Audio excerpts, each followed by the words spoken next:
Assalamualaikum warahmatullahi wabarakatuh. Berjumpa lagi di channel saya, channel yang membahas tentang materi-materi matematika, khususnya matematika kelas 8 SMP.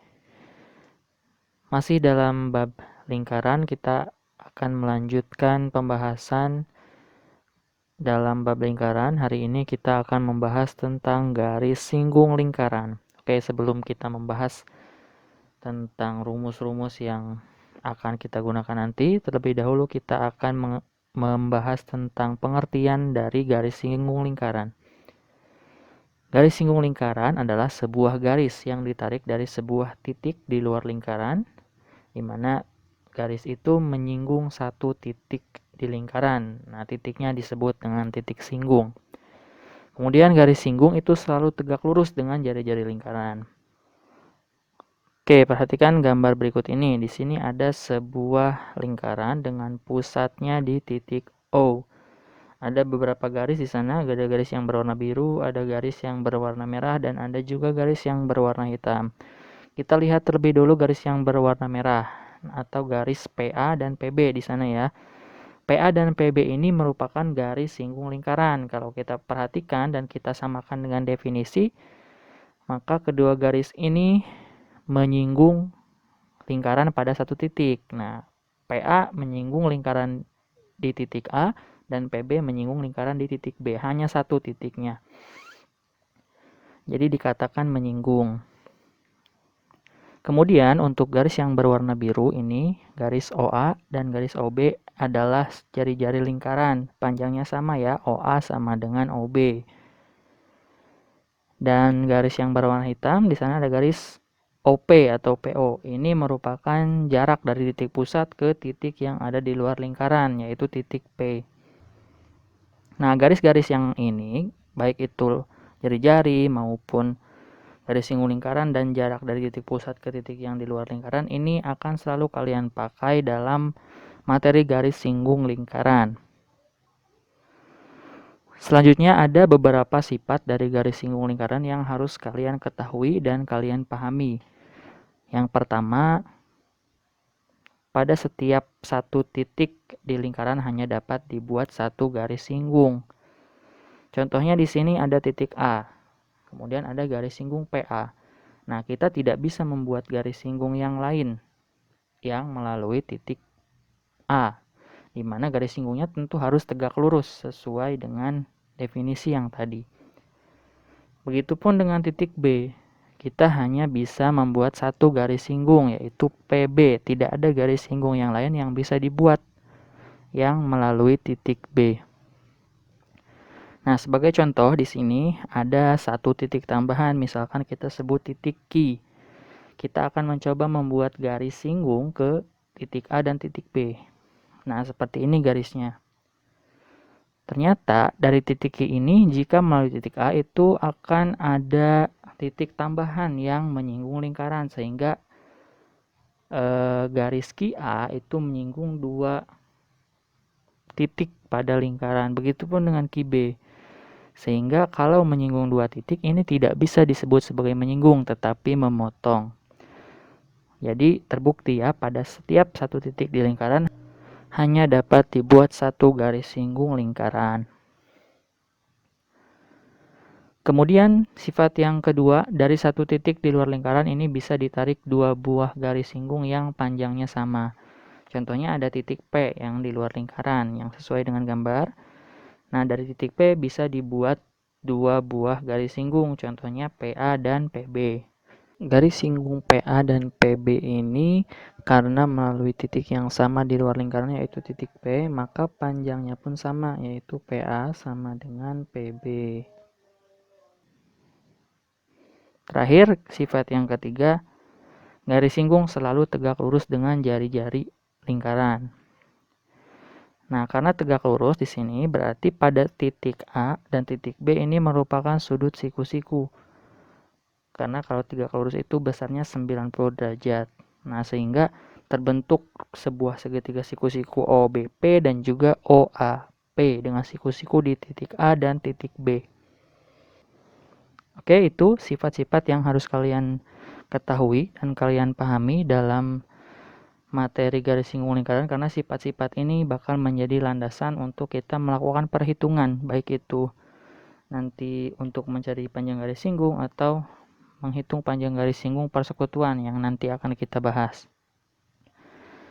Selanjutnya, rumus garis singgung lingkaran. Nah, pada dasarnya, rumus yang akan digunakan pada garis singgung lingkaran itu rumus yang paling utamanya teorema Pythagoras yang sebelumnya kita sudah bahas di awal semester 2. Coba lihat gambar di bawah ini. Ini sama seperti tadi, ada lingkaran dengan pusat O, kemudian ada titik P yang berada di luar lingkaran. Kemudian ada garis singgung yang berwarna merah, dan juga ada jari-jari yang berwarna biru. Coba kita perhatikan segitiga AOP. Nah, kita tarik segitiganya, kita pindahkan, ada segitiga AOP dengan siku-siku di A. Ini adalah segitiga siku-siku dengan siku-siku di A. Kita tahu bahwa AO atau OA itu merupakan jari-jari lingkaran.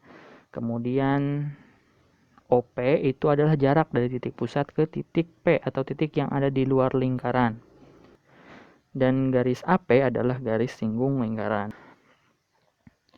Karena AOP ini merupakan segitiga siku-siku, sehingga kita bisa menggunakan teorema Pythagoras untuk mencari panjang garis singgung. Kalau kita perhatikan, garis singgung itu sama dengan garis tegak ya. Jarak titik pusat ke titik luar lingkaran itu garis yang miring atau sisi miring, dan jari-jari itu sama dengan sisi datar.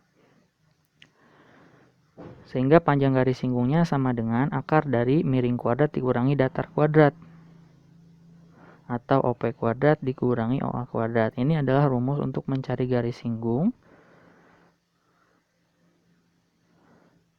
yang bisa kita gunakan jika kita sudah mengetahui jari-jari dan juga jarak dari titik pusat ke titik yang ada di luar lingkaran. Ada beberapa tips yang bisa kalian gunakan untuk mengerjakan soal-soal yang berkaitan dengan garis singgung lingkaran. Yang pertama itu kalian cari dulu jari-jari lingkarannya. Kemudian yang kedua, jika ada garis singgung, selalu hubungkan dengan pusat lingkaran. Atau dengan kata lain, kalian harus menggambar jari-jarinya. Tadi yang pertama cari jari-jari, kemudian gambar jari-jari. Kemudian yang ketiga, kalian perhatikan segitiga yang terbentuk dari gambar yang kalian buat, karena segala perhitungan itu banyak kaitannya dengan segitiga, terutama segitiga siku-siku yang erat kaitannya dengan teorema Pythagoras. Untuk lebih memahami materi yang tadi, kita akan mencoba untuk membahas contoh soal. Nah, di sini ada contoh soal yang pertama. Perhatikan gambar di bawah ini. Jika jari-jari lingkaran 6 cm dan jarak dari titik pusat ke titik P itu 10 cm, tentukan panjang garis singgung AP. Oke, gambar yang terbentuk kira-kira seperti ini. Kemudian yang diketahui adalah jari-jarinya 6 cm. Jari-jari itu garis OA atau garis yang berwarna biru. Di sana panjangnya 6 cm. Kemudian clue yang selanjutnya yaitu jarak dari titik pusat ke titik P itu sama dengan 10. Berarti OP sama dengan 10 cm. Nah, terbentuk suatu segitiga siku-siku AOP dengan siku-siku di A. Kita tuliskan lagi panjangnya AO atau OA itu sama dengan 6 dan OP sama dengan 10. Sehingga untuk mencari garis singgung AP ini kita bisa gunakan teorema Pythagoras. Garis singgung AP sama dengan akar dari sisi yang miring itu sisi OP, berarti OP kuadrat dikurangi sisi datar atau OA kuadrat. Nah, kita masukkan angka-angkanya. OP sama dengan 10 berarti 10 kuadrat, OA sama dengan 6 berarti dikurangi 6 kuadrat. 10 kuadrat itu sama dengan 100, 6 kuadrat itu sama dengan 36. Hasilnya sama dengan akar dari 64. Akar dari 64 sama dengan 8. Jadi panjang garis singgung AP itu sama dengan 8 cm. Nah, pada prinsipnya jika kalian menguasai teorema Pythagoras, kalian akan mudah untuk mengerjakan soal-soal yang berkaitan dengan garis singgung lingkaran. Karena banyak kaitannya dengan teorema Pythagoras atau dengan luas lingkaran. Nah, contoh yang kedua, di sini ada gambar lingkaran dan juga garis singgungnya. Jika panjang garis OB itu sama dengan 65, OB itu berarti jarak dari titik pusat ke titik yang berada di luar lingkaran. Kemudian panjang OA itu sama dengan 25 cm. Maka luas layang-layang OABC adalah, oke, kita perhatikan layang-layang OABC itu terbentuk dari dua buah segitiga siku-siku, yaitu segitiga OAB dan juga segitiga OCB. Sehingga luas layang-layang itu sama dengan luas segitiga OAB ditambah luas segitiga OCB. Dan kita tahu bahwa segitiga OAB itu sama dengan segitiga OCB, luasnya sama. Karena keduanya terbentuk dari jari-jari dan juga garis singgung yang sama panjang. Oke, kita akan mencoba untuk menghitung salah satu segitiga, misalnya segitiga AOB atau segitiga OAB. Segitiga OAB, untuk mencari luasnya kita memerlukan panjang alas dan tinggi dari segitiga. Sedangkan di soal hanya diketahui sisi miring dari segitiga, yaitu panjang OB, dan juga sisi datarnya, yaitu panjang OA. Sehingga kita harus mencari dulu panjang AB. Panjang AB itu sama dengan panjang garis singgung atau sisi tinggi dari segitiga OAB.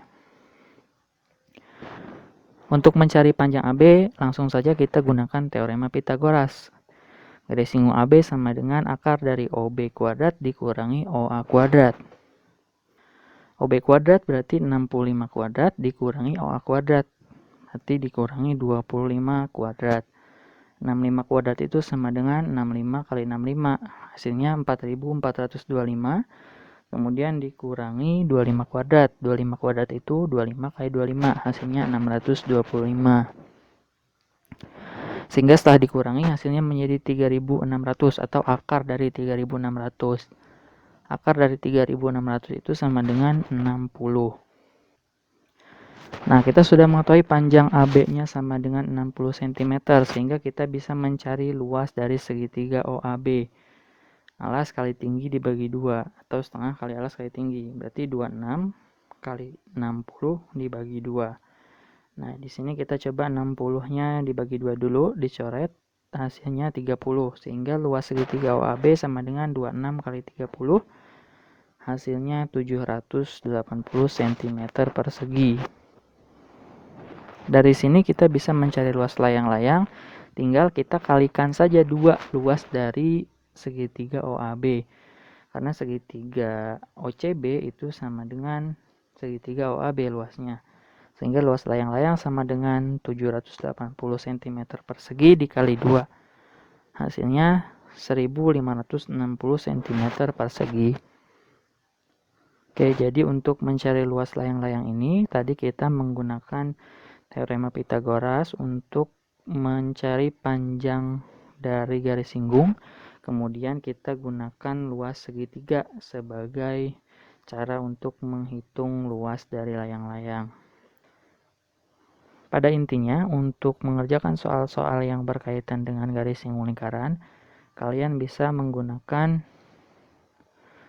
teorema Pythagoras dan juga rumus-rumus yang berkaitan dengan segitiga. Baik, untuk pertemuan kali ini dicukupkan sekian. Kita akan lanjutkan ke bagian yang kedua pada episode selanjutnya, yaitu tentang garis singgung persekutuan luar dan garis singgung persekutuan dalam. Mudah-mudahan apa yang kita bahas pada hari ini ada manfaatnya. Terima kasih atas perhatiannya. Assalamualaikum warahmatullahi wabarakatuh.